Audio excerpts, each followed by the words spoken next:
Warung gaib tepi jalan. Saya ini kalau dari kampus selalu pulang larut malam. Bukan karena adanya mata kuliah tambahan, melainkan nongkrong-nongkrong gak jelas untuk refreshing dengan teman-teman. Melihat jam tangan sudah menunjukkan pukul 23.30 malam. Saya dan ketiga teman saya, sebut saja namanya Ivan, Rizky, dan Sony, memutuskan untuk pulang. Dan seperti biasa, saya dan Sony selalu bareng karena jalur ke rumah saya searah dengan jalur ke rumahnya.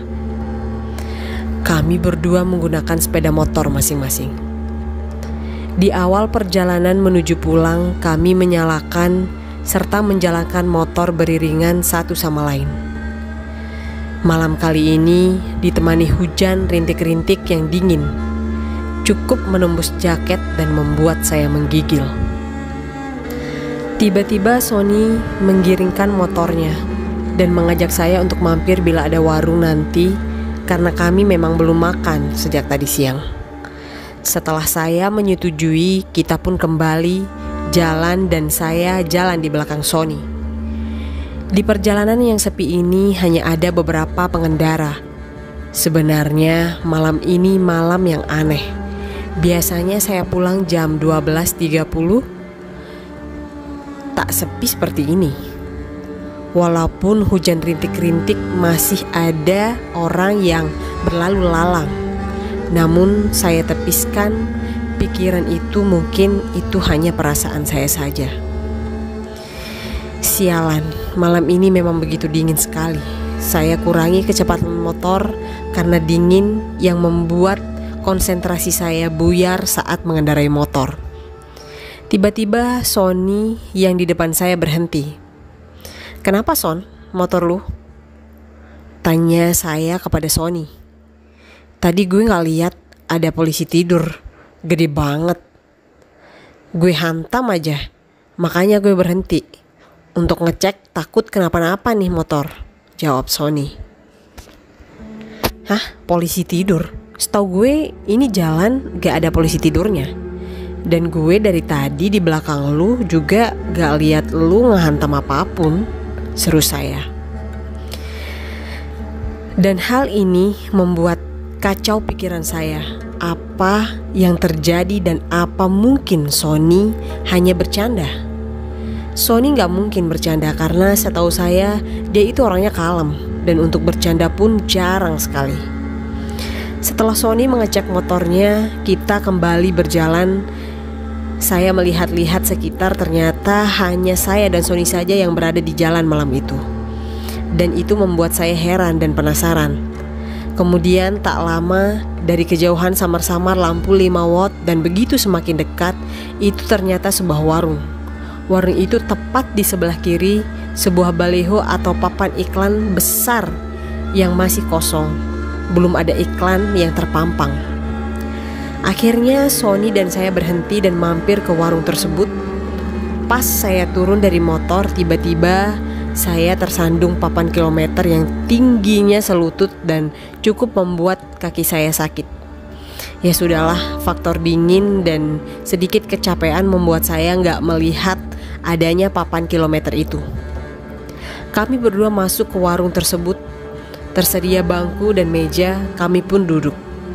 Setelah kami duduk, keluarlah seorang ibu-ibu dan seorang bapak, sepertinya mereka suami istri, dan menyapa dengan ramah sambil tersenyum.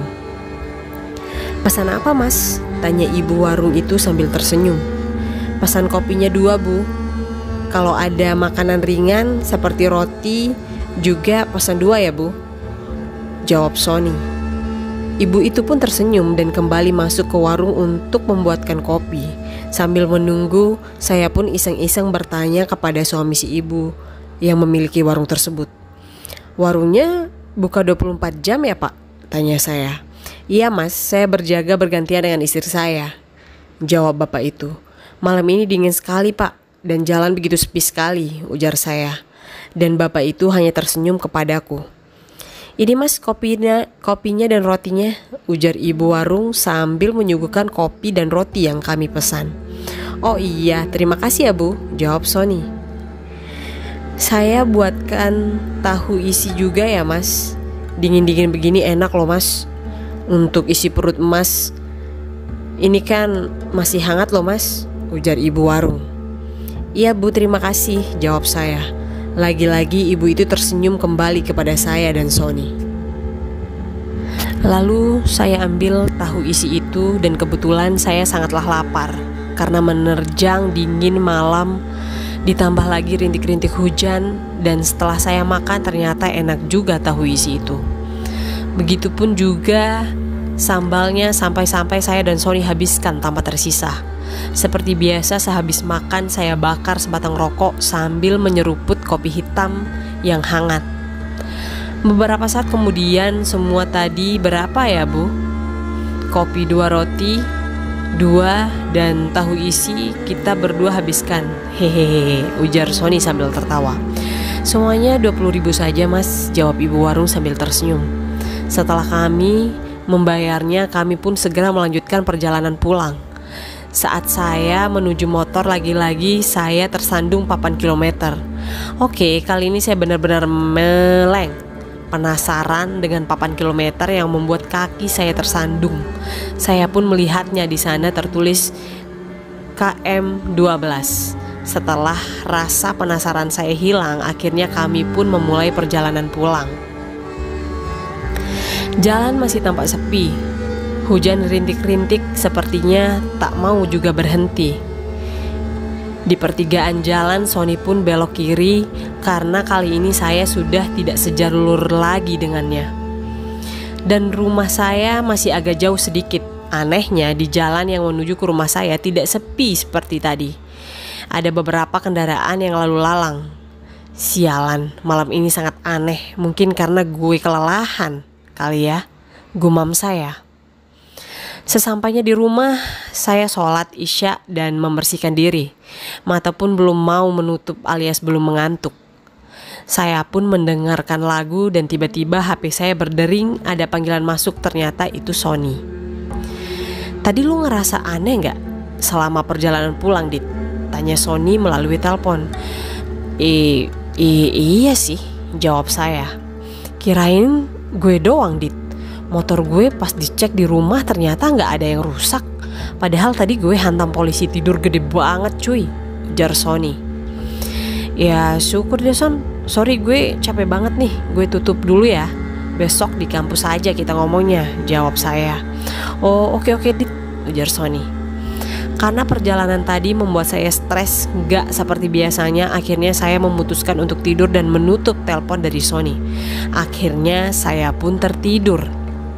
Seperti biasa, alarm HP saya pukul jam 5 pagi berdering untuk membangunkan sholat subuh.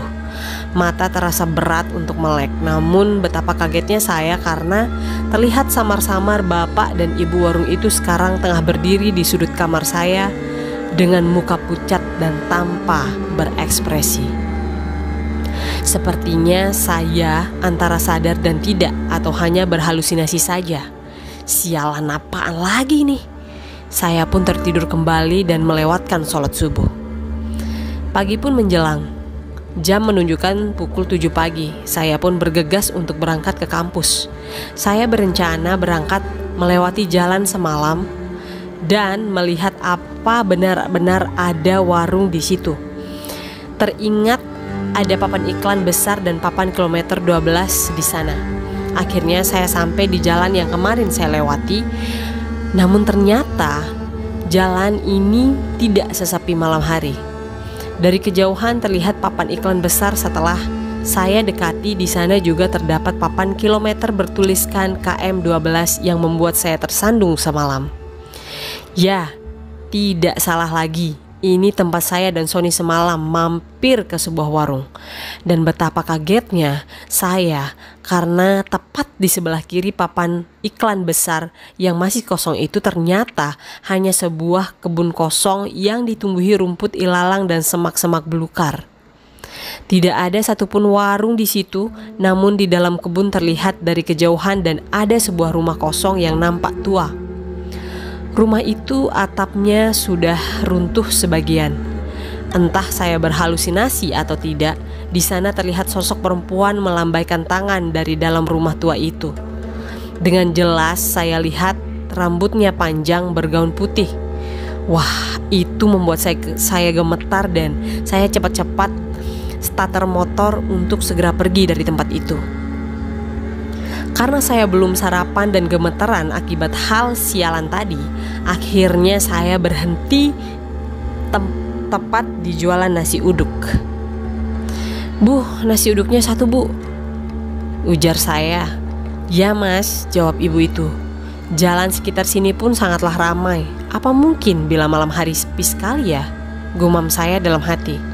"Ini mas nasi uduknya." Ibu itu memberikan nasi uduk pesanan saya.